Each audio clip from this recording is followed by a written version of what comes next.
Oh, oh, sorry for the waiting time. We had to eat dinner and, oh my gosh, my hair is a mess. One sec.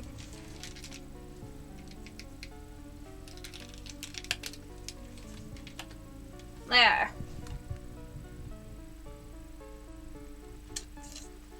Yo. We had to eat, and then our cat, Pios, stole some meat from the kitchen table while we were eating. So, he's right outside my door eating that and making a lot of noises. While our other cat, Junior, is right behind him and being told off that, you know, he is not supposed to come anywhere close to that meat. Just filmed it and tweeted it. Well, it's going up at least. Let's see how long it'll take for the video to be uploaded to Twitter. But when it is, you're allowed. I'm going to watch it with you, okay? Because, like, he made the funniest noises. I'm like, please, help me. I don't know if my mic is too loud or something. You just tell me if it's too loud and I will turn it down, or if it's too silent, I'll turn it up, you know? But, like, that cat does not wanna share with anyone. But yeah.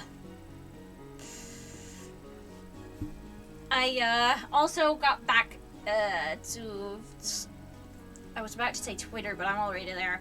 But I got back into TikTok because now I actually have enough space on my phone for TikTok. So I uploaded a TikTok of me singing Into the Unknown, or well, the first minute of it, because Elsa vibe hair. And then I found the shirt that my grandma gave my dead name. Gave the person with my dead name that does not live here any longer. But yeah, she gave that to them, and I got that, and you know, it is way too big. But you know, it's pretty good, especially for like an Elsa cosplay. The music's a bit loud for me. Oh. Well, remember, I don't really start doing anything before like 10 minutes into the stream, so 3 minutes. Let's see if that tweet will actually go up within the next 3 minutes, so you can see that video. Because like I love the noises he makes. I've never really heard a cat say those kind of nom nom nom nom nom nom nom noises, apart from, you know, defending our property from stranger cats, you know, unknown cats.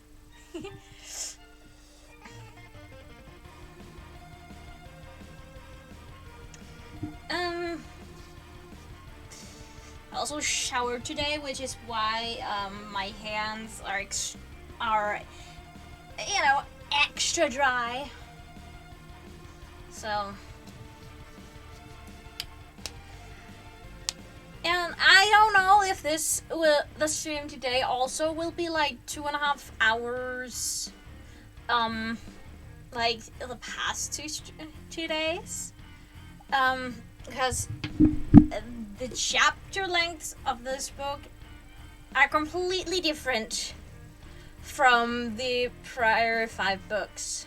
Like, they used to be around like 10 pages each, but in this we like had a chapter on 20 pages, and then the next was like 5 pages long. So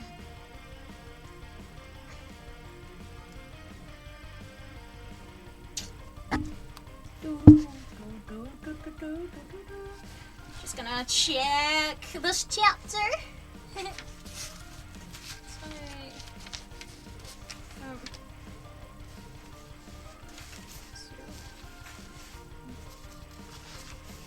Okay, 10 other bits this chapter. That's alright.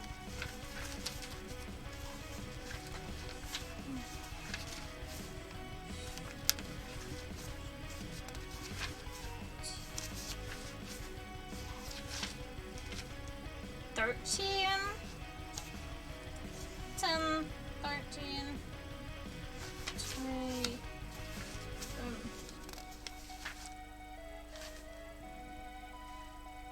and then 5, and then say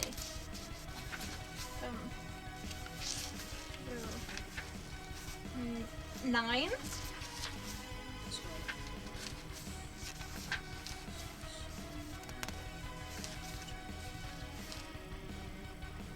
A bit. Okay, so not super long chapters this time.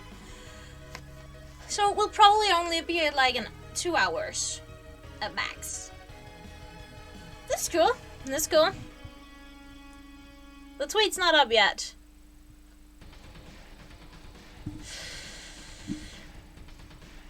Well, I'll share the video I took of him when it do go up. Alright. And I can just now hear that my older brother is at work, and my younger brother is starting to playing at the drums again.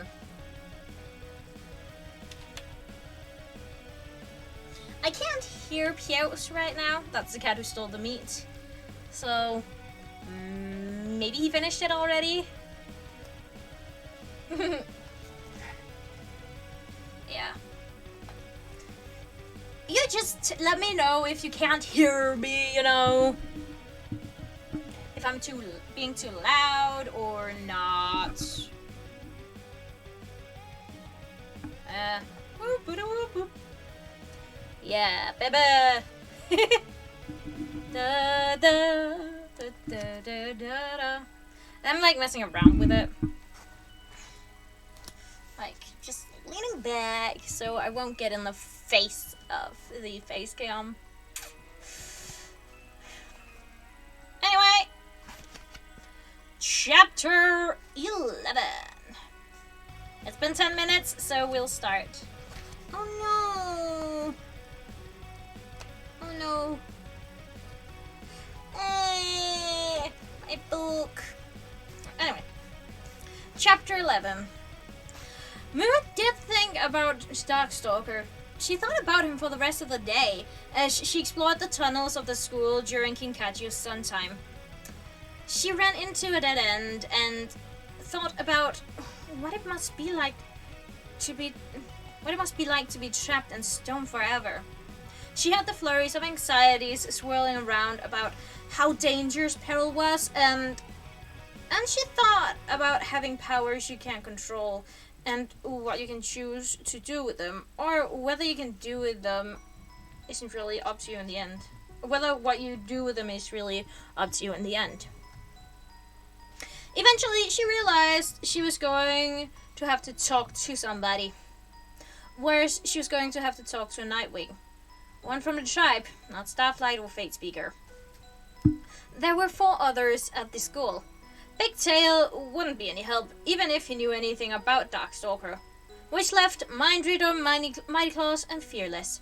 She searched the school carefully with her mind until she found one of them alone. Mighty Claws was in the art cave, with no other dragons around. Was this a good idea?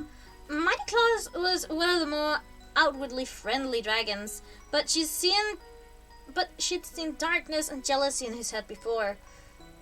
They were close to the same age, and once she'd heard him think if my mother had any spine, she'd have hidden me in the rainforest.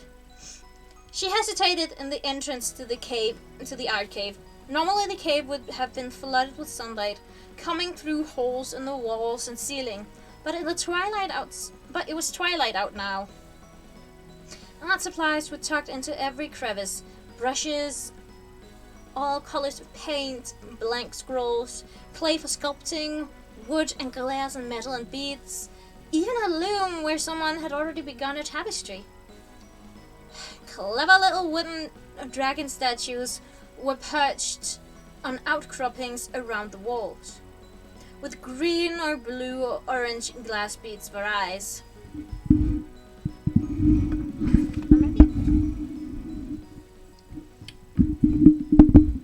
thinking about where to position it. It's like I'm leaning more towards looking over here, so they should pick up the sound better, you know. Also need to make sure it doesn't fall off my desk. There were too many to have been made in the last 2 days, so Moon wondered who had made them. One of the school founders?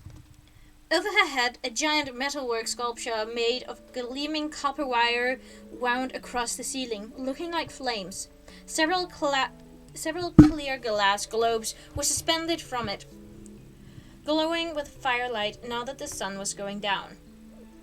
A black dragon stood in the middle of the cave, considering an easel with a canvas on it. He was not as thin as he had been when she met him 5 months ago, but he looked as though he hadn't filled out quite evenly. He had a round belly now, but his face was still lean, a sharp jawbone and deep hollows under his eyes. Even after 6 months of clean rainforest air and healthy eating, he still had a hint of a rasp in his voice, and sometimes his claws shook a little when he reached for something. And he thought about food almost constantly, until he was distracted by something, for instance, her. Mighty Claws looked up and narrowed his eyes when he spotted Moon in the doorway. "Hi," he said, neither welcoming nor hostile. "Never know what to say to her," muttered his mind. "Hi," Moon said nervously.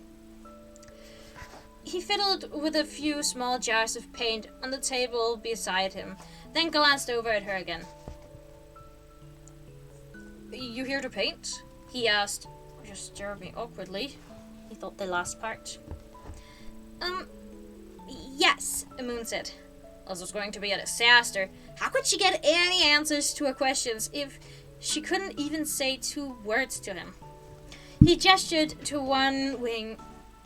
one wing to a stack of canvases, and she took one and propped it on an easel not too far from him, but when neither of them could see the other's painting. It felt like it would be too intrusive to stand where she could watch what he was working on. Moon had never tried painting before. She had no idea where to begin. She ran her claws over the different sizes of paintbrushes.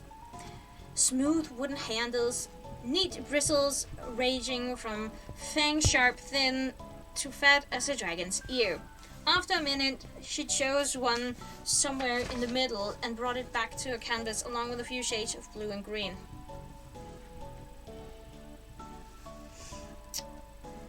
Mighty Claus didn't say anything for a while. He looked as though he was concentrating on his painting, but his thoughts were swooping in all different directions like a disturbed cluster of dragonflies. No idea what I'm doing. Why does Starflight think this will help me? Would it be weird to go back to the prey center again tonight? Maybe there'll be some sheep left. 3 meals in one day. Will anyone notice or yell at me? Why is Moon here? Maybe Starflight sent her too. Although she doesn't have any trauma to work through. With her perfect life in the rainforest, always as much as she wanted to eat, no adult dragons yelling at her, no classes on lying, no death smoldering right over her head all the time. Do you like it here? Moon finally said, breaking into his thoughts to try and stem the flow of resentment about her. It worked. He stopped and twitched his tail, staring at his painting. I guess. And the next part he's thinking, it's more like the fortress here than the rainforest, except it smells better, and there's sunshine, and prey, and dragons of all colors. It's weird being around all the other tribes, isn't it? Moon tried. Definitely, he said. We were always told to stay away from them unless we were on a mission. Like to deliver a prophecy or put the fear of Nightwings in them. Otherwise, stay away so they don't figure us out.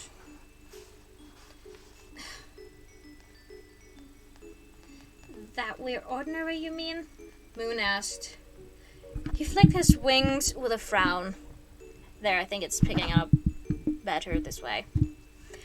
Nightwings aren't ordinary. Of course you think so.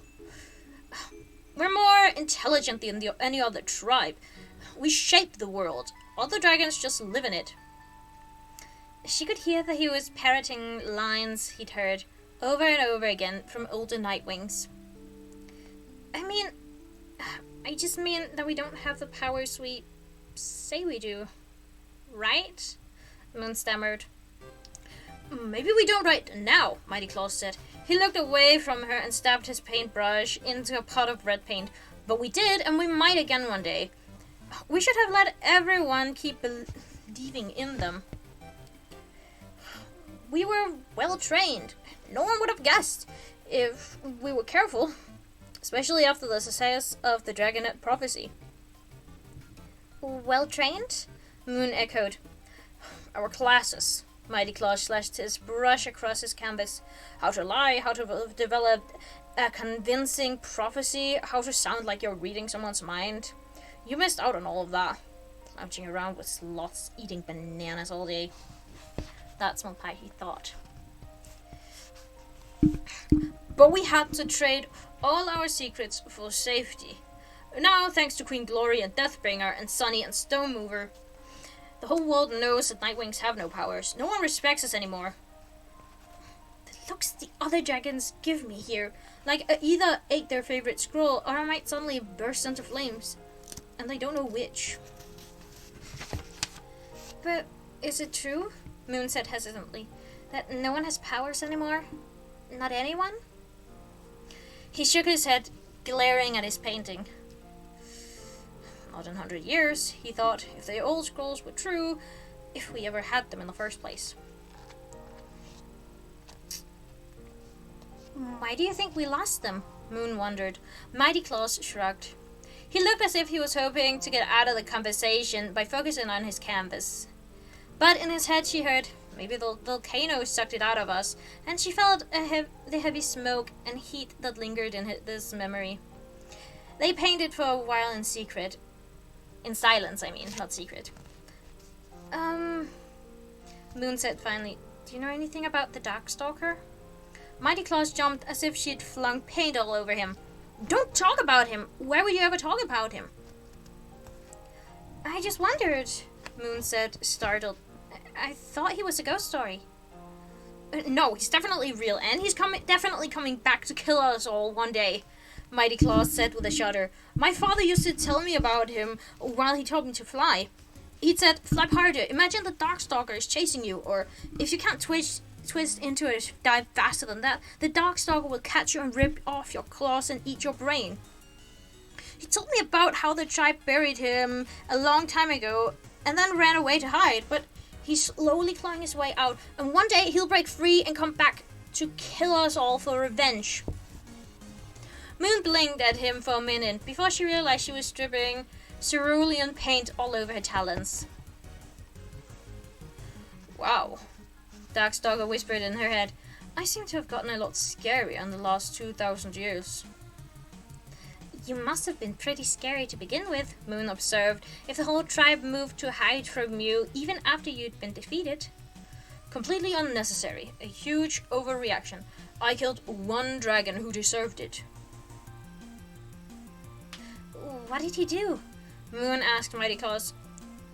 I mean, what was so bad about him? Please keep in mind, I'd be terribly offended if you believe this scrawny dragonette and his monster fantasies about me. He killed like 20 dragons, Mighty Claus said, all at once, with his mind. He could make anyone do anything he wanted. Is that true? Moon demanded, appalled. I did not kill 20 dragons. Maybe 2, on 2 separate occasions. And I had to. Moon, come on, I promise not to eat anyone's brains. Mighty Claus was not faking his terror of the Darkstalker, though. A million nightmares from the last few years we were playing in his head. She also saw a game where the young dragonettes took turn pretending to be the Darkstalker.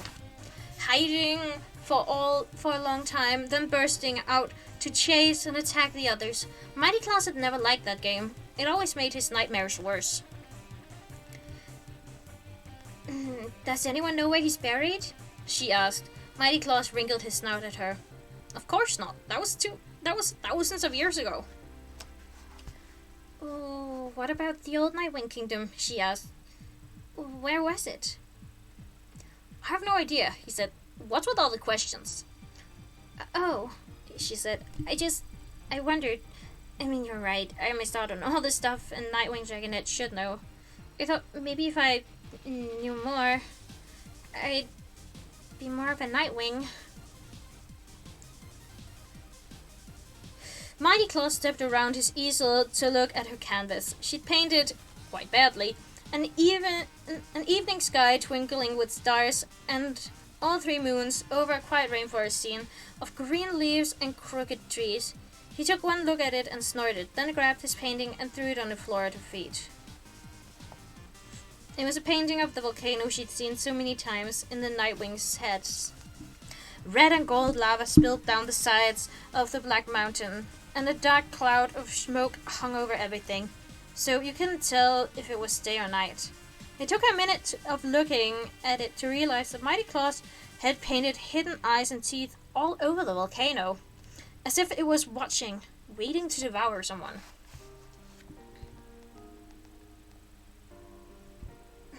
That's really... Moon started, wanting to tell him how good it was. This, Mighty Claus said. He pointed to a painting and then to his. This is why you'll never be one of us. Because everything was awful and you escaped and it is not fair. That last part he thought. He stormed out of the cave before she could respond. Moon sighed. What's really not fair, Darkstalker pointed out, is everyone blaming you for a choice your mother made. Yeah, that's really not fair. Moon picked up the volcano painting and propped it carefully back on the easel to dry. She gazed at it for a moment, then suddenly glanced back at her own painting. The sky! Her heart flipped over. My egg was laid under 2 full moons and hatched under 2 full moons. Her mother had told her the story of the moonlight and the way her egg had turned strangely silver. Is that why I have no powers? Is that why I have powers and no one else does? Do the Nightwing's powers come from the moons? Maybe that's why they disappeared. Because there was no moonlight on the volcanic island. And the eggs were all hatched inside deep caves. Deep inside the caves. Darkstalker rumbled inside her head. Of course our powers come from the moons. 1 full moon at hatching gives a dragonette either mind reading or prophecy. 2 gives them both. 3 is so rare. The theory for a while was that perhaps the animus powers were a 3rd gift. But we eventually dismissed that those are genetic, not moon given. We think the 3rd moon makes the first 2 powers even stronger. Moon brushed the silver scales by her eyes. Are these a sign of our powers? Because Fate Speaker has them too. They should be, but I've seen absolutely everything in that silly dragon's mind, and she's certainly not a mind reader, nor a prophet, I believe, although she may have a very weak power. Perhaps she nearly hatched under the moons, or was supposed to. The Talons of Peace had her egg, so she wasn't on the volcano, but she probably wasn't out in the moonlight either, Moon thought. And they also had starflights, but I know for sure he hatched underground. Yes, on the brightest night with 3 full moons, Darkstalker growled. What a waste. Think of the powers he could have had. He paused, but the connection between moonlight and skywing and nightwing powers was common knowledge in the tribe. How could everyone have forgotten that, even in 2,000 years? Why would the tribe risk losing all our powers by hatching their dragonettes away from the moonlight? I have a guess, Moon whispered. What? She put her own painting down in a clear spot on the floor. The blues and greens were too bright, all the lines too unsure, and the trees looked like bubbly mushrooms. She set it on fire. I think it was because of you. She watched the flames for a long moment. The other Nightwings were so afraid of your powers and what you did with them, whatever the truth is, whatever you did, that they stopped having their eggs in the moonlight. They gave up the Nightwing powers on purpose because they wanted to be sure there would never be another Darkstalker. Another you. He was silent. Moon wrapped her wings around herself and watched her painting burn to ashes. Aww. End of chapter 11. The chapters today aren't so long, so that's good. Hydration break. It's the water from yesterday, so it's not as,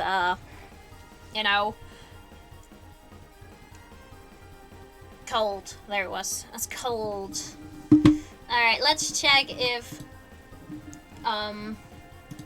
it's been, upload it.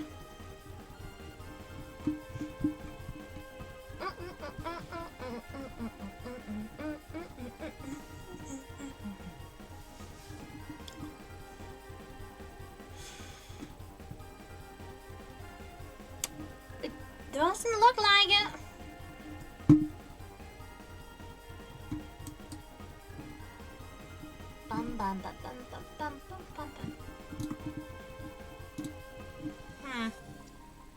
Does it really take that long to upload a 2-minute long video? Damn.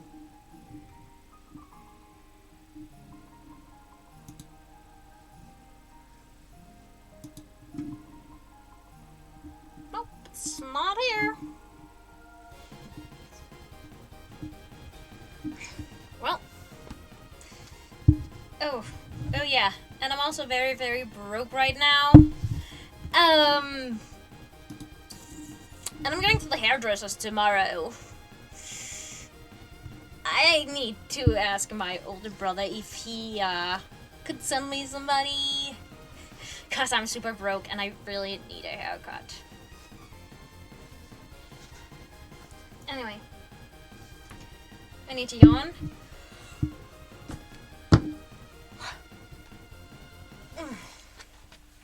Chapter 12. I can't set you free, Moon whispered to the wall that night, after Kinkajou and Carnelian were asleep. Do I really seem evil to you, Moon? She buried her nose in a pile of moss, but she knew she couldn't hide the answer from him. No. We don't know what really happened back then, after Clearsight and Fathom tricked me. We can't be sure the tribe ran and hid and gave up their powers because of me. I mean, nothing I did was awful enough for that. Moon rolled onto her back and gazed up at the ceiling. What about the things I knew you might do in the future? A rumble in her head like flames building. Is it fair to judge me for possibly dreadful deeds I never even did? We all might do terrible things. Your friend Turtle might kill his sister. The Skywing in your cave might smother Kinkajou in her sleep just to shut her up. The Ice Wings might conspire to murder Peril, or you might let a killer escape, or you might send a friend to certain death. What are you talking about? Moon asked. Do you know what's going to happen? Have you had visions of all those things? She sat up. Do you already know if I'm going to free you or not? He sighed. Moon, I told you. With a prophecy as advanced as mine, I can see all the possibilities. I see futures where you free me and futures where I live like this, trapped in the dark, alone for thousands more years. All your choices spiral off into different futures. The visions you've had are only brief glimpses of the most likely outcomes. You see them about as clearly as you see a dark cave with one burst of flame. And they could still all change. So, you could manipulate me into freeing you, Moon pointed out. You can say exactly what you need to say to make me say yes. A long pause. That's not fair, Moon. What can I say to that? Anything will sound like a trick to you, but it's not manipulating you if I tell you that what I'm doing, what I'm going through now is torture. That's just the truth. This is not what a tribe planned for me. Clearsight would not have wanted this. How can I not tell you these things if they might convince you? Oh. However, he went on, I cannot make you do anything. You make your own choices. That, unfortunately, is the essential problem with prophecy. Every dragon has the power to choose their own future. He let out a low, sad chuckle. Except me, of course. Ironically. You're going to haunt me for the rest of my life if I don't free you, aren't you? Moon asked. He chuckled again. I argue that this is not as much haunting as it is clinging desperately to my only conversational companion. At last, Moon fell asleep, straight into another night of dreams about the Jade Mountain Academy collapsing around her and her friends. Now Darkstalker's face from the scrolls loomed over the whole nightmare. A warning? A promise? Was the fall of Jade Mountain something that would happen if she freed Darkstalker? Or something that would happen if she didn't? The next afternoon, the Jade Winglet met in the music cave with an enemy's group, the Silver Winglet. Moon could hear the deep warbling sounds of a didgeridoos as she climbed up the tunnels behind Kinkajou. The sound seemed to swallow her up, reverberating in her bones, and then the dragonettes emerged into a vast cave full of echoes. It was like being inside a singing bowl. The music catapulted around the high, smooth walls like threads winding around and around the assembled dragons. It was like being inside... Moon recognized Anemone's classmate, the little sandwing named Ostrich, as one of the players. She held a wing-shaped harp and was plucking the strings with her claws. Beside her, Umber was trying to keep up on a hollow stringed instrument as tall as the dragon that boomed in a deep bass register. "Let's join in!" Kinkaju cried happily, shouting over the music. She seized a pair of G-O-U-R-D-S. I have no idea how to say that word, sorry. That rattled as though they were full of dry seeds, and she tossed Moon a wooden box. The box was square, as long as Moon's forearm, and looked like it had several metal tongues of different sizes attached to the top of it. A label carved into the side said it was a mbira. When she plucked on one of the tongues with her claw, a reverberating twangy noise came out, and it turned out to be a slightly different noise for each tongue. She sensed winter arriving, wrapped in chilly discomfort. Moon couldn't imagine him or Carnelian ever making music. Almost at the same moment as she had thought that, she caught Kinkaju thinking the same thing about her. Moon, too shy to make music. Sad. She's missing out. The reception was blurry in here, with all the noise happening, and everyone's thoughts were fragmented. Still, Moon caught enough to understand the gist of it, and she focused her attention back on the Imbira, trying to feel determined and stubborn instead of downcast and small. Soon after that, Quibbly came bounding into the cave and straight over to the drums, where he ousted a bewildered-looking Skywing. As he began to play, Moon managed to stop thinking about Darkstalker for the first time that day. Aww. Quibbly drummed with his whole body, like he was dancing and drumming at the same time. His tail thumped a rhythm on a huge bass drum behind him, while his front talons jumped and skipped and bumped from one small drum to another. Anemone grabbed Turtle and started dancing, and after a moment, Kinkaju and the other Rainwing and the other Mudwing joined in. The Rainwings whirled together, their scales shimmering from color to color in time with the music. Moon wished she were brave enough to dance, or to drum along with Quibbly. Maybe one day. Across the cave, he grinned at her, and in his mind she saw an entire drum circle of sandwings around an oasis pool, firelight flickering behind them. No sign of his family there. Only trusted friends and a leader who danced along with them. Outclaws, Thorn, safety.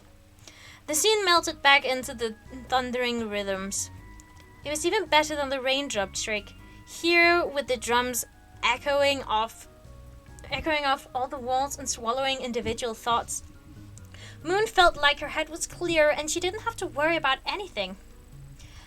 It seemed to work for Quibbly too. For once, his mind was moving at about the normal speed of other dragons, absorbed in the pounding below his talons. Afterward, to Moon's surprise, Winter caught up with her on her way to the library. I want you to look at my scavenger, he said brusquely. Don't make eye contact, he was shouting at himself inside his head. Don't think about her. You're a disgrace to the royal Icewing lineage, Winter. Your brother would never have been so weak. Oh, he definitely has gotten a crush on her. Oh, she faltered. I mean, sure, but I don't really know anything about them. Then use your intuition or whatever, he said. Or whatever. His mind echoed ominously. Moon didn't like the sound of that. I was just going to the library, she said, preparing to add, so maybe later, but he started talking over her. Fine, I'll bring him there. He whisked away before she could even protest. Ooh, Kinkaju said, pouncing on Moon's tail from behind her. What did he say? What did he say? What did he want? Can you believe he initiated a conversation, and aren't you so excited? It was nothing, the Moon said. Oh, Moon, sometimes it's like talking to a tree, Kinkaju's mind sighed. Moon said quickly, he's bringing Bandit to the library for me to look at. Oh, wow, Kinkaji said. He must like you to be asking for your help, right? Moon searched Kinkaji's face and thoughts, but found no jealousy under those words. Kinkaji seemed as delighted by the prospect of witnessing a romance as she was by the idea of being in one. It was all part of the thrilling new drama of school to her. Well, no, I'm pretty sure he hates me, Moon pointed out. It was odd because she thought she, of all dragons, should be able to be sure about how another dragon felt about her. But being able to read Winter's mind somehow didn't make him any less confusing. It almost seemed to make things worse, actually, as if she were trapped in a maze of icy mirrors. She wondered if that was how he felt all the time. Sunny and Fake Speaker were in the library with Starflight. Fate Speaker was reading to him, and Sunny was sorting a new bundle of scrolls into neat piles. Hi there! Sunny greeted them warmly. We have some free time before history, and Moon said she'd help me practice my reading! Kinkaji said, turning her scales the color of old scrolls with black speckles. That sounds great, Starflight said. Did I hear Carnelian with you? Yes, Carnelian muttered behind Moon, making her jump. She hadn't realized the Skywing was there, which meant the raindrop trick was really working. Is there any news from Queen Ruby? Maybe calling me home, or at least sending me a new battle information to learn? The last part she thought. You got a letter this morning, Fate Speaker said, producing a small scroll from under the desk. She handed it to Carnelian, who inspected the seal suspiciously and then retired to the darkest corner to read it. Kinkaji had just chosen a scroll called Journeys in the Ice Kingdom when Winter came hurrying in, carrying a covered cage. He set it down in front of Moon and whisked the cloth away. Cloth off. She crouched to peek inside, trying to ignore how furious and resentful he felt about asking for help. The cage looked a bit like a tall bird cage, but with an elaborate little environment constructed inside of it. There were stairs, a kind of running wheel on the lower level, and a nest with tiny blankets piled on it on the upper level, and a swing hanging from the top bars of the cage. It took Moon a moment to spot Bandit, because he was buried in a heap of blankets on the nest. But as the light filled the cage, a fairy head slowly emerged, and then the rest of him, emitting little groans and rubbing his arms. "Aw, he's so cute!" Kinkaji said. Winter snorted. "Did you build all this?" Moon asked, touching the cage lightly with one claw. It was very detailed. It must have taken a long time and a lot of thought. He nodded. "All the stuff inside. I thought he might like it, but he's hardly used any of it. He won't climb on the swing or use the running wheel. Mostly he eats and then goes back to sleep. I thought scavengers were curious and unpredictable, but he's been unbelievably boring." The Iceman gave her a sideways look. "Any suggestions? Is he sick? I've been feeding him fruit, so he's eating fine. Why won't he do anything?" What can I say without making him suspicious? Moon extended one claw through the bars of the cage. The scavenger jumped back, then looked up and seemed to recognize her. Tentatively, Bandit stepped forward and put one paw on Moon's talons. Again, she could sense feelings without words, but strong, complicated feelings. She could feel that he was still afraid, but now there was mostly sadness, huge enough to engulf Moon. She felt a sudden immense longing for her mother. Maybe, she started, then hesitated. She didn't like the feeling that Winter was testing her, but she wanted to help the little scavenger. Maybe he's depressed, Sunny interjected, coming over to peek inside. Webbs was like that for a while. After the Summer Palace attack, he didn't get out of bed for months. Oh, poor little Bandit. Bandit! Kinkaju said. Webs is a dragon, Winter pointed out. This is a scavenger. Next you'll tell me the cows and fish in the prey center are moping. Actually, my theory is that scavengers are a lot more complicated than we think, Sunny said. He could be lonely, Moon said. She blinked at Bandit and withdrew her claws. He sat back down on the blankets, his shoulders slumped.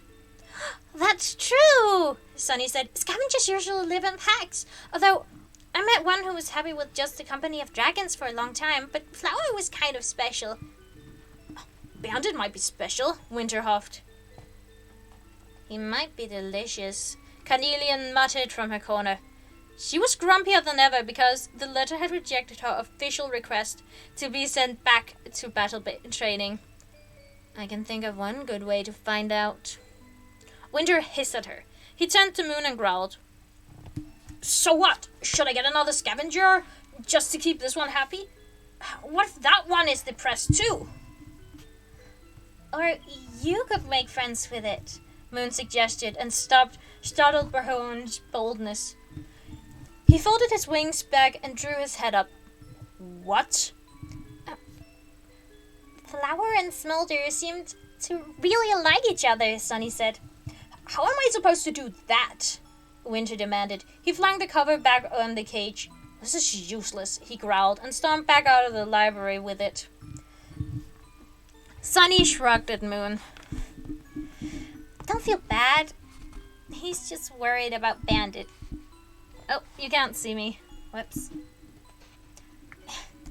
I thought that was a good idea. She moved back to her piles of scrolls. Moon curled her tail and wings in. It was true. Winter was worried about Bandit, but he was also mad at her in a kind of general ongoing way with no particular reason behind it. Kinkaju nudged his shoulder. Ignore him. He clearly doesn't like hearing good advice. Let's read about Ice Wings instead and see if they're all that full of themselves. She started unrolling the scrolls on one of the low wooden tables.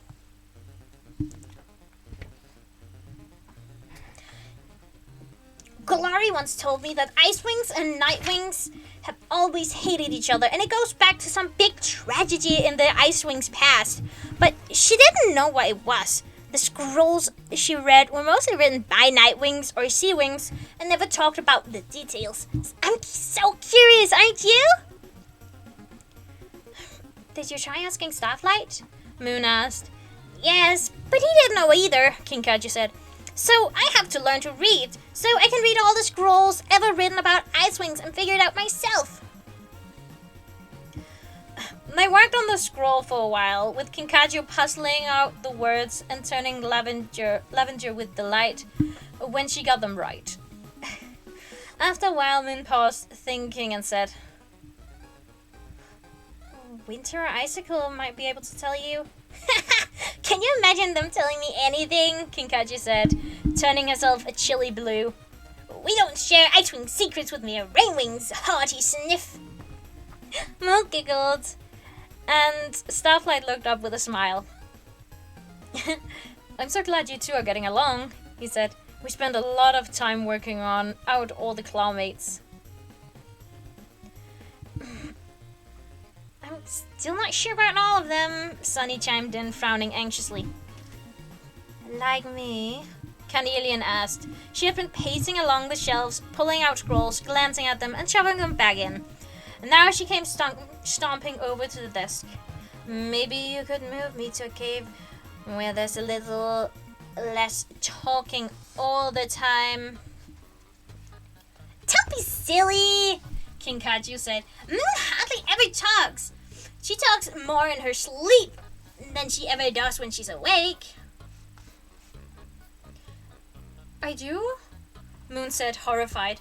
3 moons, yes, said Carnelian, and that's exactly what I mean. It is so annoying.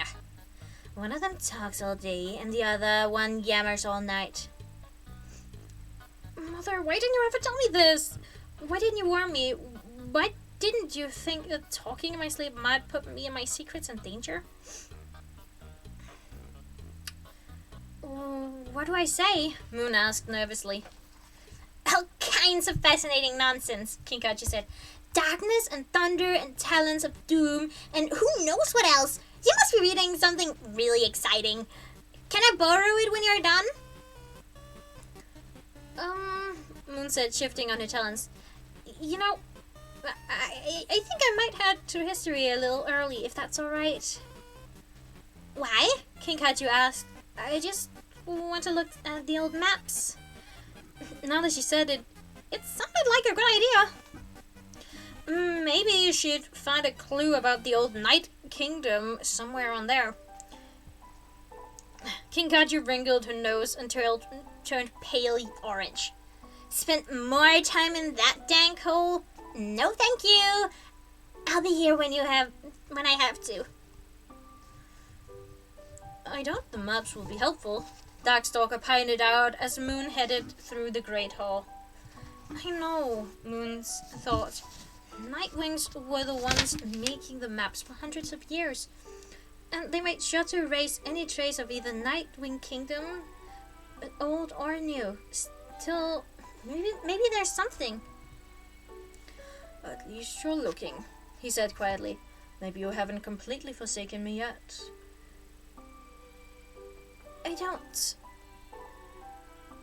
Moon faltered as a flash of light suddenly blistered through her mind, then vanished. She stopped blinking and disoriented. She was halfway down the tunnel to the history cave. Did you do that? She asked. No. Moon, watch out. A slow pounding was working its way up her spine, along her neck, to the base of her skull. A moment later, pain shot through her like a club brutally stabbing into her eye sockets. She collapsed to the floor, clutching her head, and the vision came. Roaring flames tearing along the walls of the history cave, swallowing the maps, leaping to the seated dragonets in the space of a breath. Fire blistering along Moon's scales, her own voice screaming. Beside her, Kinkachu shrieking and burning. White amid the smoke, Quibbly, Winter, Turtle, all on fire. Everyone dying. All of them dying. End of chapter 12. Well, nice fishing you get there, man.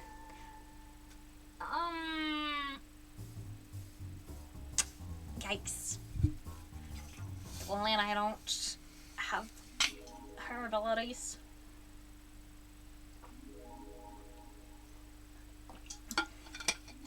Oh dear. Oh, but poor Moon. But she did figure out what gives Nightwings their powers. And why Nightwings haven't had their powers for 2,000 years. Or at least hundreds of years. And no one else has figured that out. Except for her.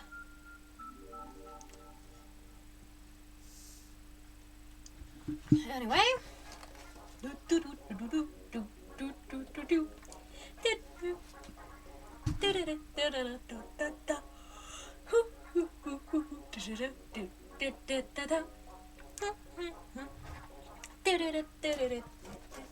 Shall we check if it has been sent so you can watch the video with me, actually?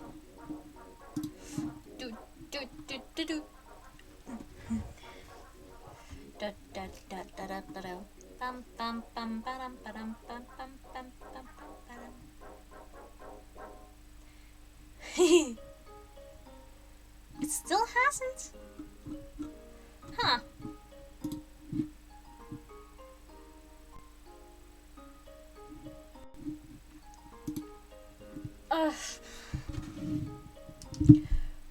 Let's see what my phone says about that.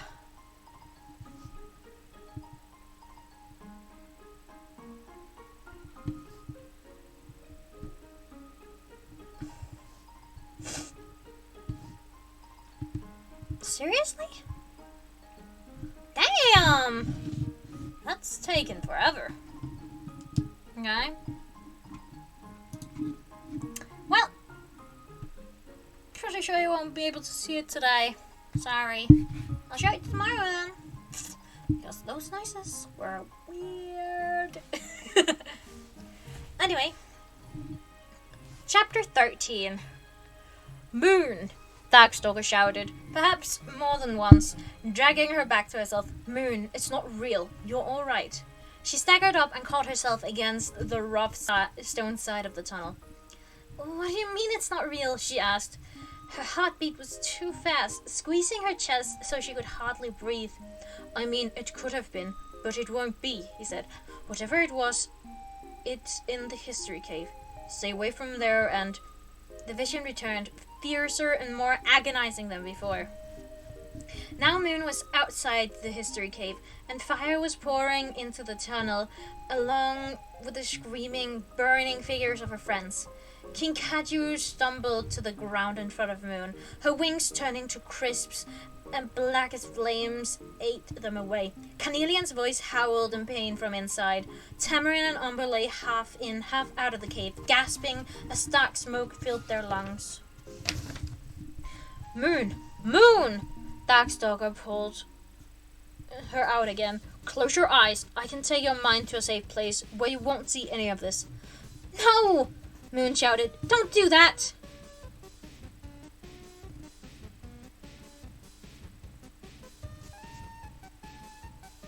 Oh dear, oh dear! Uh-oh! She pushed herself up and started running toward the history cave. What are you doing? Darkstalker asked. I have to stop it! There isn't time, can't you tell? The explosion is only a few minutes away. Then I have to warn them! Someone might be in there already. A half-second paused. Then, is that wise? Do you want to keep your power a secret? Don't you want to keep your power a secret? Not if it means my friends will all die, Moon cried. The vision slammed into her again, stamping her to the ground like a giant talon. More fire, another burning dragon, maybe Pike or Bigtail. Umber lying in a charred heap on the ground, Sora sobbing beside him, Quibbly with his wings in flames, screaming for help. What is wrong with you? A cool, arrogant voice asked from above her. Is she alright? His brain worried, more sympathetically. Winter! Moon shook her head, trying to clear it. The Icewind was really there, standing in front of her. Really not on fire, not dead. His scales were smooth, pale blue, unburned. His eyes were arctic pools. Some kind of Nightwing seizure? He asked, looking down his snout at her. His tail flicked, and he took a step back toward the history cave. She could see the archway only a few paces ahead of them, quiet and flame-free. You can't go in there! Moon lunged forward and grabbed his forearm in her talons. We're touching. Her scales against mine. I can't want this. His mind whirled. He definitely has a crush on her.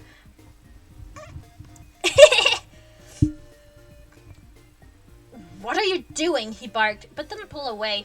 Please don't go in there, she managed. The vision was storming back. Something terrible is going to...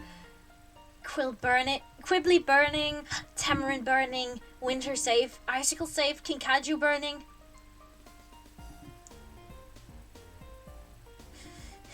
Winter was holding her up. She'd fallen against him, and he was trying to lift her back upright, his wings supporting hers. What's something terrible? He said, his voice rising. He shook her. How do you know? Hey, leave her alone, Quibbly's voice interjected. Stop! She cried. Moon cried, pulling away from Winter and throwing herself in front of Quibbly and Turtle. Don't go in! No one can go in! Whoa, calm down, Turtle said gently. You're having some kind of panic attack. Hello! No, please listen! Moon couldn't catch her breath, not with the visions coming faster and the intensity of the thoughts around her. Tamarin dead, Kinkajou sobbing, Carnelian burning. She's losing her mind. Please, don't let anyone go in there. Deep breaths, Darkstalker said softly. You'll be alright. I'm listening, Quibbly said, crouching to look into her eyes. We're here, don't worry. Must be something serious. Look at her eyes. She's terrified. Did Winter do this to her? No, he doesn't know what's going on either. What can I do for her? Find the threat, neutralize it. She grabbed Turtle's talons and tried to swap his muffled mind around hers. Kinkajou! I have to stop Kinkajou! The image of the rainwing burning kept coming back over and over, like a knife plunging repeatedly into her heart. She's right behind her. She's right behind us, Quibbly said. He put one wing around her. Moon, what is happening? Yes, Winter said. What do you know? Moon could feel the footsteps of other dragons through the floor. Dragons were coming for class. How could she stop them? How could she stop all of them? She let out a cry of pain and closed her eyes. Another vision, and this time Peril was there, engulfed in flames, clutching someone in her talons. Was she the cause of the fire? If Moon could stop Peril, could she save everyone? She couldn't think straight, couldn't focus long enough to come up with a convincing lie or plan or anything.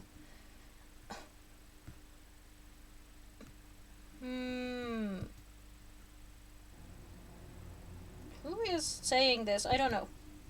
Moon, it's all right. Moon, breathe. Here, lean on me. Warm rainbow wings wrapped around her. We have to take her to Clay or Sunny. No, that's not. Oh, sorry, it's Kinkajou. Sorry. Moon, it's all right. Moon, breathe. Here, lean on me. Warm rainbow wings wrapped around her. We have to take her to Clay or Sunny. They'll know what to do. Good idea, Quibbly thought. I should have thought of that. Kinkajou, Moon sighed, leaning into her friend. The walls were fading in and out, the torchlight flaring and then disappearing and flickering back. She took a few stumbling steps as Kinkajou tried to guide her up the tunnel. I don't know, Winter was saying to someone. She just collapsed. Hey, Carnelian, Quibbly called. Don't go in there. Why not? The Skywing's voice demanded. He said, one of the torches got all smoky. The whole cave smells. Needs to air out. Smells fine to me, Carnelian growled. Come on, Moon, Kinkajou said, tugging her along. We'll go find help. But the cave, Moon said. She shook her head, trying to clear it. Kinkajou's worried thoughts were scattering all through hers, loud and sweet and muddling. Kinkajou wanted so badly to take Moon away from there that Moon couldn't find her way back to what she needed to do. I have to... Don't worry, Kinkajou said. We can miss today's class. Tamarin will get us any notes we need. Is she in there? Moon froze. Quibbly and Turtle was still behind her. Winter was a step away, watching her intently. Did she go in the history cave? Sure, but... No, she can't! Moon turned in time to see Carnelian in the cave entrance too, tossing her head. You're an idiot, Sandwing, Carnelian said. It's perfectly fine in here. She stepped into the classroom. No! Moon cried. Farther along the tunnel, Icicle was coming from the other direction. The Icewing stopped and arched her brows at Moon as Moon dove for the doorway where Carnelian had disappeared. With a whoosh and a boom, the cave exploded in a huge fireball. End of chapter 13. Well, shit! This happened. Aw. And poor Moon, she doesn't know how to deal with her visions. Either they give her a massive headache, like they really hurt her. Maybe it's because Nightwings haven't had their powers for so long. And she's the first in forever, basically, to have powers. Which means her body isn't biologically receptive to it anymore. Because she's not had training or anything. And such.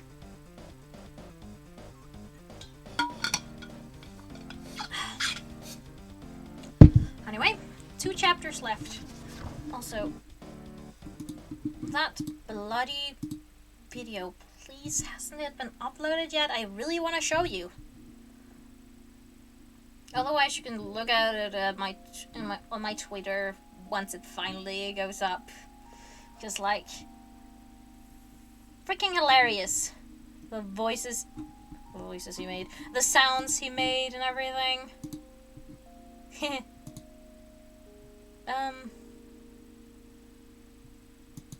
Yeah. What? Alright. Chapter 14. Moon was blown backward, slamming into the cave wall behind her. She wasn't sure if she lost consciousness for a moment or if her eyes were full of smoke. She couldn't hear anything. She could see Kinkaju screaming at the edge of the flames, but there was no sound.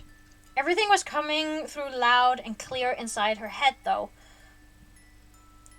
Most of it was panicked, wordless images and fear, cascading faster and faster. And now I need to yawn. What the fuck? Faster and faster until Moon felt as if she couldn't be any more afraid, or it would kill her.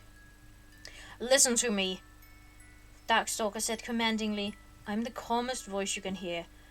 Use me as an anchor. I'll keep talking until you calm down. Think about your heart beating. Remember that you are safe. Look around you. Moon blinked at the billowing black smoke that was pouring out of the history cave. A burning scroll rolled out, stopping just before her talons. Shards of glass from the broken lights globes were scattered all over the floor. Winter and Quibbly were running toward her. Turtle was pressed to the tunnel wall beyond them. Behind him, 2 dragons were approaching. Only a few seconds had passed. Kinkaju is safe, Darkstalker reminded her. Quibbly is safe. The Icewing and the Seawing, regrettably, are safe. Why regrettably? Moon asked. You are listening. You are listening. Keep listening. Focus on me. Don't let anyone else in. Just for now. Moon! Winter skidded to a stop in front of her, reaching for her shoulders, and then pulling back as she flinched and away. What was that? We have to get her out of here, Quibbly said, sliding his wing under one of Moon's and helping her up. The smoke! He broke off in a fit of coughing. But, Tamarin, Carnelian, Moon gasped. What do we do? Kinkaju yelled. What do we do? Quibbly and Moon staggered a few steps forward, and the 2 approaching dragons came into focus, Sora and Umber. Sora's eyes were wild and terrified, and her mind was a mess of mud and battle flashbacks. Focus on my voice, Darkstalker reminded Moon. Don't let yourself fall in. She steadied herself against his constant murmuring. I'm going to get help, Umber shouted. He tore off up the tunnel. Is anyone hurt? Sora squeaked. Where's Icicle? She's alright. She wasn't inside, Moon said. She twisted around, but she couldn't see Sora's clawmate anywhere. Even through the thick smoke, Icicle's gleaming white scales should have been visible, but there was no sign of the Icewing where Moon had seen her before the blast. At least 2 dragons were in there, Winter said. Moon felt sick. Tamarin, Carnelian. Stand clear! A voice shouted. Footsteps thumping toward them. Moon flinched back against Quibbly as the ferocious heat of Peril's mind swept through her head. A moment before Peril herself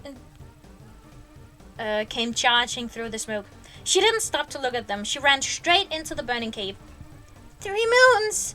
Kinkaju whispered frantically, clutching her talons together. A minute later, Peril's smoking wings appeared, and she backed out of the cave, dragging someone behind her. She pulled the burnt dragonette level with Moon and the others, then laid her on the stone floor and ran back into the cave. Kinkaju gasped and buried her head in her talons. Oh no, Moon said softly. She let go of Quibbly and crouched beside the body. She could see patches of unburnt red scales but so much of Carnelian was burnt that she looked more like a Nightwing than a Skywing. Maybe I can... Winter hesitated, then crouched and breathed a small amount of frost breath on Carnelian's neck. The scales stopped smoking, but stayed black. He shook his head in frustration. That could make it worse. I don't know, he worried. Moon couldn't tell if Carnelian was even still breathing or not. Moon's heart jumped as she heard more dragons running toward them. She could see that one of them was a desperately worried Clay. He stopped briefly beside Carnelian, grief flooding through him, and looked across at Sora. How many are still in there? He asked. Sora opened and closed her mouth, unable to speak. We don't know for sure, Kinkaju jumped in. At least Tamarin. Peril went back in too. Clay didn't ask any more questions. He ran into the fire, limping on his scarred leg, flames licking hungrily across his fireproof scales. Moon could hear how much it hurt him. His power meant he healed quickly, but the fire still burned him, even just for a moment, but he didn't hesitate. Sora let out a choked sob and fled. What's happening?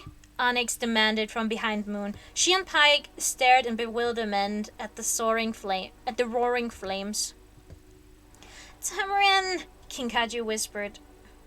Onyx narrowed her eyes at the fire. Pike flared his wings, his mind flooding with images of the attack on the Summer Palace. Moon could see burning logs falling from the sky, crashing into the pavilion the palace Albatross had built.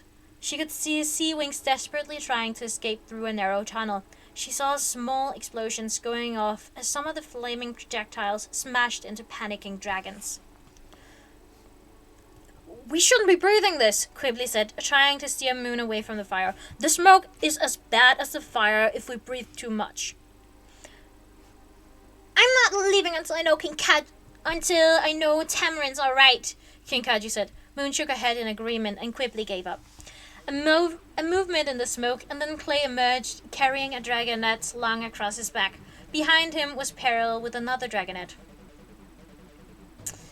Moon tried to breathe, tried to focus on Starkstalker's voice, still whispering calming things in the background. But who was the third dragonet? Is it all clear? Winter asked Clay. Clay nodded tiredly. We swept the entire space. No one else is there. No one else in there. Winter ran toward the cave, opened his mouth, and poured out a blast of icy air. He advanced on the fire, putting it out with his frost breath as he stepped through the smoke into the cave. I hope he's safe, Moon thought, and then all her thoughts were crowded out by the sight of the dragonet. Clay was sliding gently to the ground. Tamarin! Kinkaju cried. The blind Rainwing was not as badly burned as Carnelian. She was unconscious, but she was still breathing. Kinkaju bent over her, white and green patches pummeling each other across her scales, and carefully lifted one of her friend's talons. I think she might have smelled something, maybe smoke, right before the explosion happened, Clay said. She was behind one of the scroll racks, as though she tripped it over in front of her. It might have saved her life. If she lives, he thought despairingly. Tamarin, you're all right, Kinkaju said, biting back a sob. You'd better be all right, or I will tie you to a tree and cover you with hallucinogenic frogs. Tamarin, please wake up. We should get her some of those brainwing tranquilizing darts before she does wake up, Clay said, touching Kinkaju's wing with his own. Those burns are going to hurt a lot. He crouched to study the third dragonet, lying on the ground in front of Peril. For a moment, Moon thought whoever it was must have been burned beyond recognition, and then she realized his scales were black. It was Bigtail, the other Nightwing. He was clearly dead. Oh. Clay turned to Carnelian for a moment, touching her neck, and then shook his head. Carnelian was dead too. Tamarin was the only survivor, if she survived her burns. The underground lake! Pike said suddenly. Let's put her in the lake. It's not far. Submerging her in water will help. I saw this work after the attack. He cut himself off, darted forward, and tried to lift Tamarin, but he was thin, and she was a little bigger than he was. He staggered, and Clay stopped him. I'll carry her. Show me the way. I'll come too, Onyx said, studying her clawmate with apparent concern. Go to Sonny, Clay said to Peril. Tell her to bring trank darts and meet us back at the lake. Peril nodded, glanced back at the smoking cave, and hurried away. Quibbly helped lift Tamarin onto Clay's back. Pike scurried away, running full tilt, with Clay and Onyx right behind him. Kinkajou took a step after them, then wavered, looking back at Moon and Carnelian.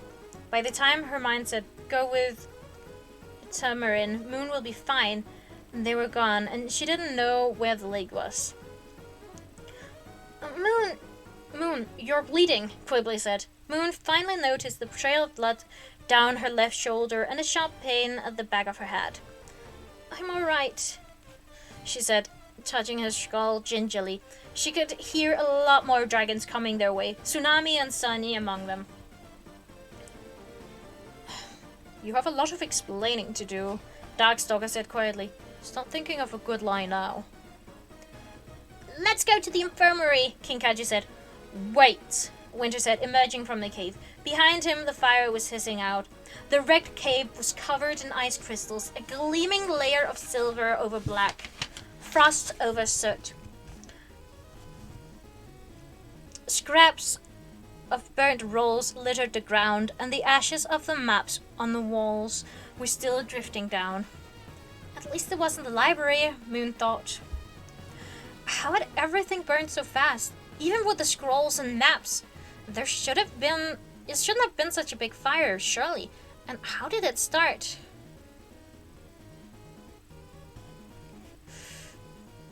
It wasn't a normal fire. She knew that. Something had exploded. But did that mean that someone had set it on purpose? Winter suddenly clamped his claws around her injured forearm. Moon let out a yelp as the freezing shock of his scales met hers. Hey! Kinkajou protested.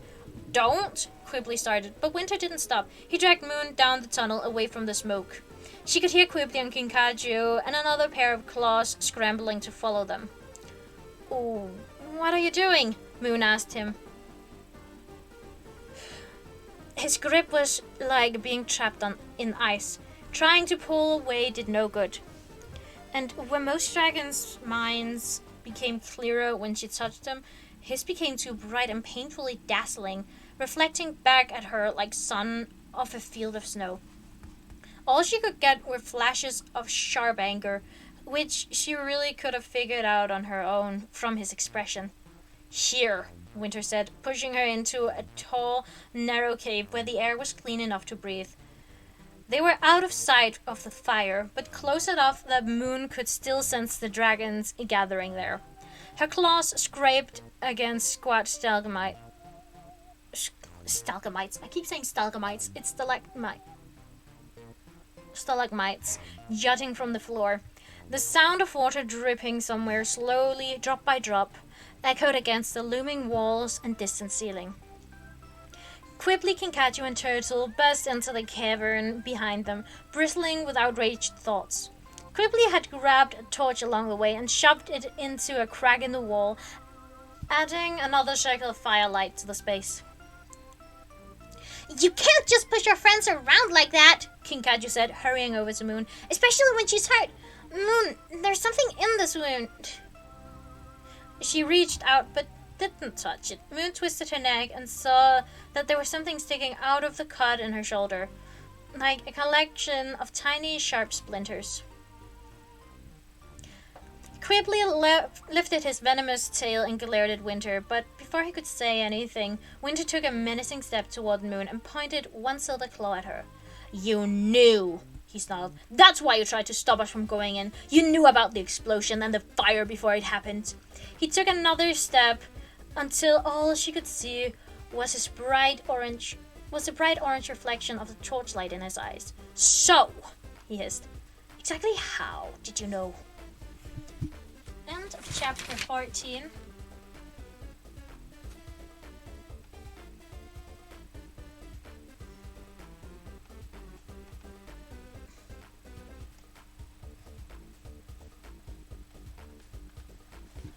Oh dear! She's going to have to tell them. She's going to have to tell them. There's no lie she could come up with that would be good enough to actually give them, an explanation that wouldn't involve her being like the saboteur. So she has to tell them, otherwise she'll have lost them and they'll all think that she's the one who did it, no matter what she said.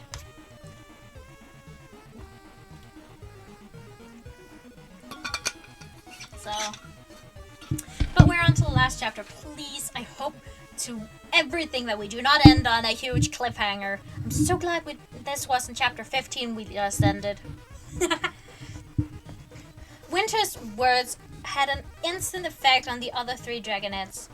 He's right, Kinkachi realized. How? What?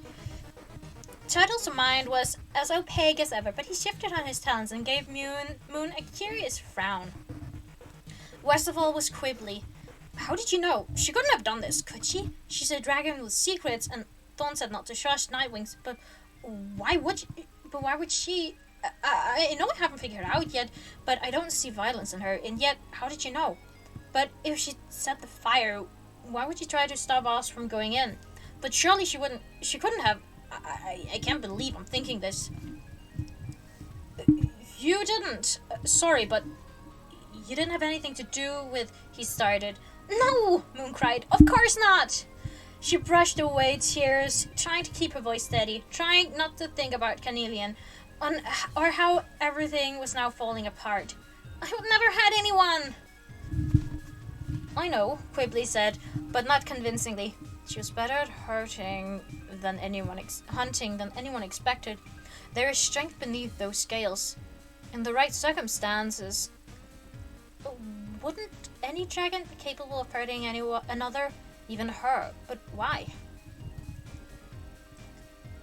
If you didn't do it, then how would you know who did? Then do you know who did? Turtle asked. He hadn't spoken since the blast. He hadn't moved from his spot by the wall until he came chasing after them. He looked shaken, but not destroyed.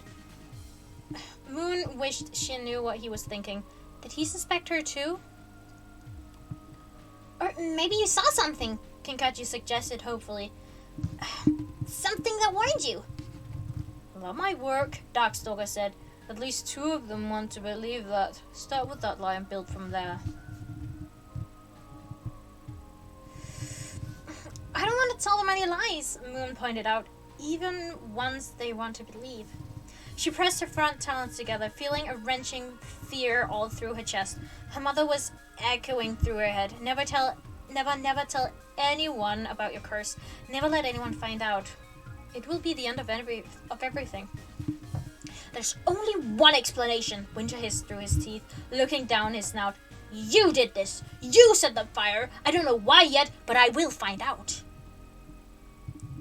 The only explanation was there, hovering at the edge of his mind, but he couldn't bring himself to believe it yet. He'd been so sure that the Nightwings were lying about their powers all along. I swear I didn't, Moon said. She spread her wings helplessly. Please believe me. Can't you tell us how you knew? Kinkachi pleaded.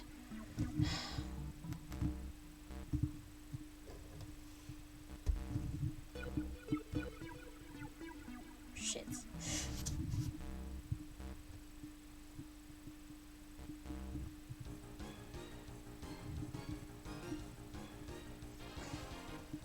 Damn. She's gonna tell them. Moon couldn't speak.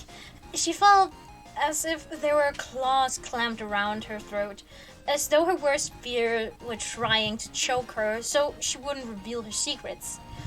Moon stared at her for a long moment, and then he lashed his tail. Spikes clattered against the stubbly pillars dotting the floor. I will give you one chance, Nightwing. You have until midnight tomorrow to tell me the truth, or I'm going to tell everyone what you did. He took a step toward her and she flinched back. I knew Nightwings couldn't be trusted, but I was starting to think maybe you were different. Clearly I was wrong. He stalked out of the cave. Moon buried her face in her talons, shaking. Kinkaju reached for her hesitantly. The doubt in Kinkaju's mind, all the dragons, made Moon want to disappear completely. I don't understand, Quigley was thinking, and that was clearly an unfamiliar and uncomfortable experience for him. His brain kept circling all the possibilities, including the truth, but he kept shying away from it. Moon knew it wouldn't be long before he came to it, though. But he wasn't the first one there. 3 moons, Turtle said. Glowing lines lit up along his wings and neck, making him shimmer eerily in the dark cave. He took a deep breath, staring at her with wide eyes. It was a vision, wasn't it? You can see the future. Kinkaju gasped. No way, she whispered. Admit nothing, Darkstalker advised. Stay secret, stay hidden, stay safe, her mother's mantra echoed in her head. There didn't seem to be any chance of that now. Moon looked down at her talons and nodded. What? Kinkaju cried. What else have you seen? Anything about me? When did you know? Quigley asked, taking a step back away from Moon. But all those powers are supposed to be gone. So who's lying to us? The Prophecy Dragonets, the Nightwings, or Moon, or all of them? About the explosion. How long did you know without telling anyone? I just saw it, Moon said. It was right before class. Sometimes the visions come months before something happens. Sometimes only a few minutes. I never know. It's not like it's a helpful power. But it is! Kinkaju said, bewildered. Monkeys and mangoes, I'd love to be able to see the future. You saved us! Maybe she could have saved the others too, Quigley thought, if she told us it was a vision. If we'd known what was going to happen, we could have stopped them. If she'd told the truth, if we'd known her powers beforehand. She saw Carnelian in his head, tangled up in his guilt that he should have tried harder to stop her from going in. Would you have believed me? She asked him. If I told you I had had a vision? I would have, Kinkaju said, wounded, and Moon realized with a wrench of guilt that it was too. That it was true. Who else knows what you can do? Quigley asked. Can all Nightwings see the future? No one knows, she said, winching as a flash of pain from her injury suddenly zigzagged from her head down to her spine. And as far as I know, no one else in the tribe can do this. Apart from my secret friend, the legendary monster Darkstalker, of course. Is that true? Turtle asked, or is there anything else we should know? He inhaled sharply, looking suddenly more awake than he'd ever did. Can you read minds? Can you read our minds? Kinkaju and Quigley stared at her, their eyes wide. This is the last moment they'll like me. This is how I lose them. Moon felt as though she was standing at the edge of a precipice, with howling winds below her, waiting to smash her into the mountains. All of her mother's great fears, the whole parade of nightmares she'd been watching her entire life, went marching through her head. Dragons shunning her, dragons screaming at her, dragons setting her on fire, dragons lugging her up and forcing her to use her powers for them, but mostly dragons hating her, everybody hating her forever.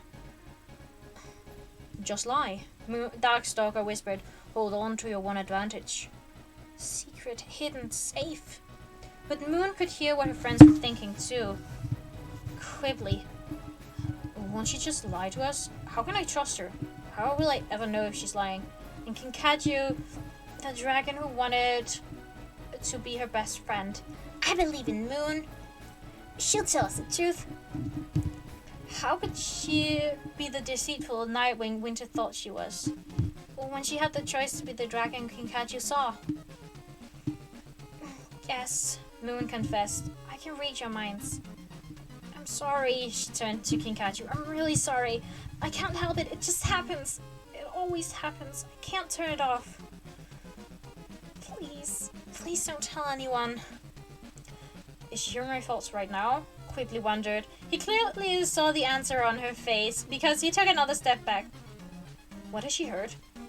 The pace of his thoughts incredibly sped up as he seemed to flash through all of the possible things she might have seen. All my plans to get all the dragons to like me, my nightmares about my family, my thoughts about her. How many embarrassing... She must know. I can't... Has she been laughing at me this whole time? No, Moon cried. I really like you. He grabbed his head as if he were trying to keep his thoughts inside, and then flared his wings.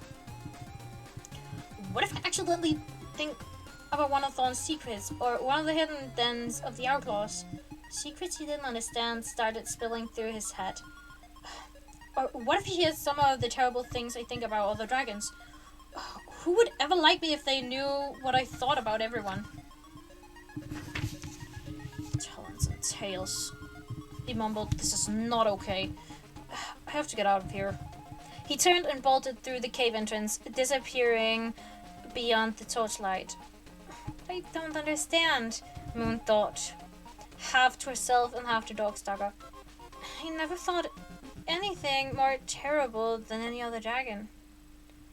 He's more interesting and kinder and more insightful on the inside than almost anyone else I've met. He doesn't know that, Darkstalker pointed out. He's never seen inside anyone else the way you have. After a few years of reading minds, you'll see. It's often the most brilliant dragons who are the most insecure, and the ones who are most afraid of having their minds read.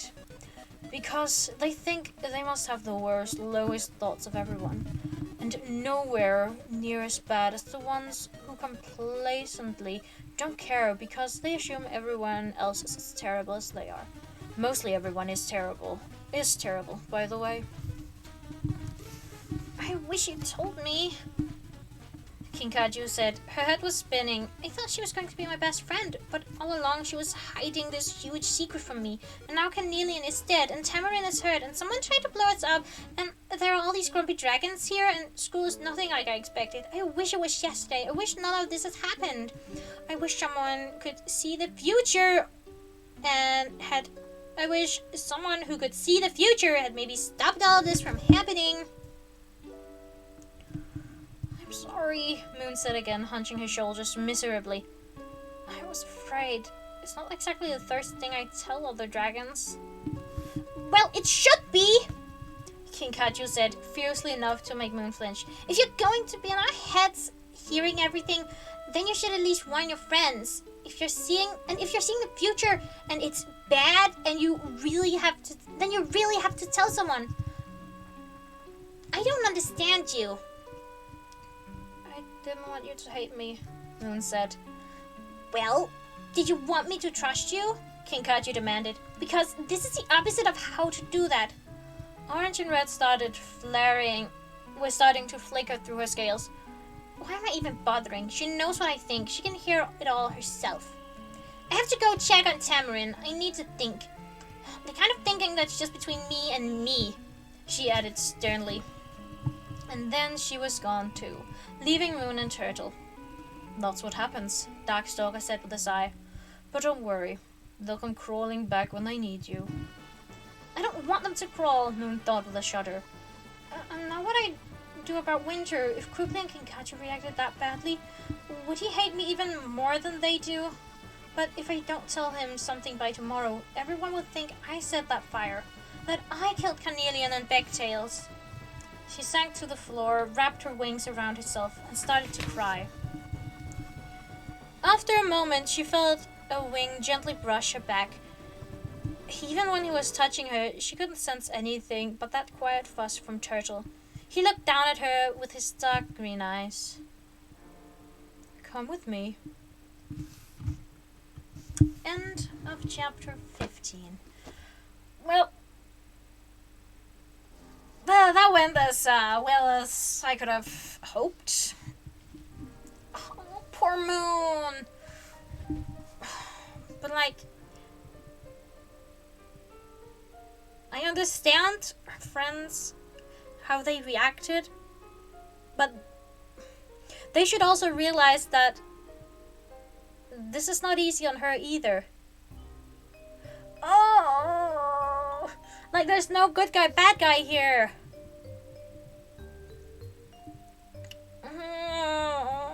I'm sad now, and I really just want to keep reading, but we have to wait until Monday to do that. Yay. Anyway, I will be streaming more Undertale tomorrow on the genocide route,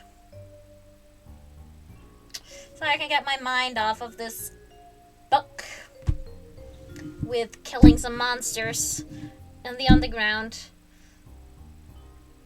that I love. I need to kill characters I love. Yay. But come join in the chaos tomorrow.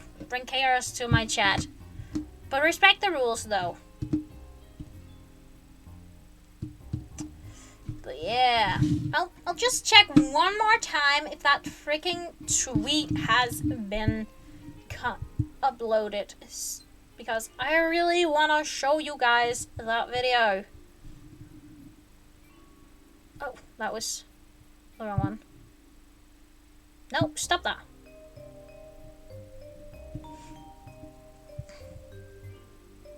Nope, it hasn't been uploaded yet. Sorry. It really is taking a long time. Damn. But anyway, I will see you tomorrow. That's the end of the stream. Remember to hydrate, don't dehydrate. Remember to treat others the way you want to be treated. You want them to be treating you. Just be kind overall, and I'll see you guys tomorrow. Yeah. Bye.